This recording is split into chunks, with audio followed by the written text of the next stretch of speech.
Hi Weber fans, so today we're going to be cooking the most succulent lamb shoulder you've ever tasted. So let's dive straight into it.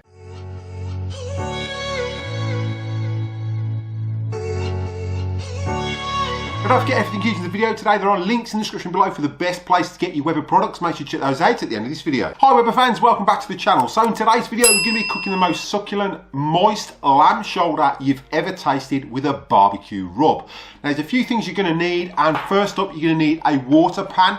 Today we're going to be doing this on the Genesis 2, but you can do this on the Family Q and you can do this on the Weber kettle.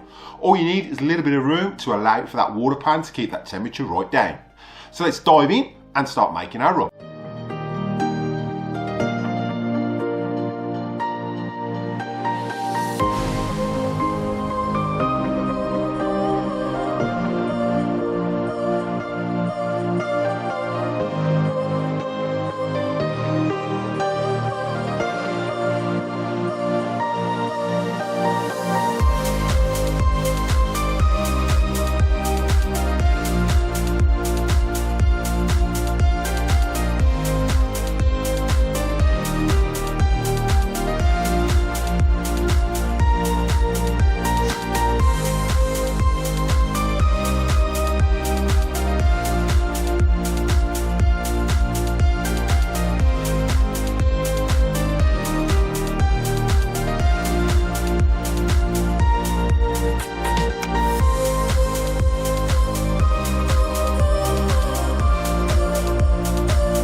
But don't forget everything used in the video today, there are links in the description below for the best place to get your Weber products. Make sure you check those out at the end of this video. So you can see that lamb come out superb, and it was really moist and really tender. That barbecue rub that I made set it off to a T, and it just enhances the flavour of that lamb to a treat. As I showed in the video, all we have to do is keep it at around 140 degrees Celsius, and I'll put on screen what that is in Fahrenheit, just to keep that lamb nice and moist. With lamb you don't want to dry it out. If you try this recipe, let me know how you got on in the comments below, and I'll put an iCard above to some easy side dishes to go with it. So get those new to the channel. If you find you're getting value out of this content, then contemplate showing your support by slapping that subscribe button. It's absolutely free. Ding that bell for notifications so you don't miss any upcoming episodes. Give us a big thumbs up and comment down below. I will reply to the comment, and if you like what you comment, I'll pin it to the video. So what we'll do is cut to any bloopers, and I'll catch you in the next one.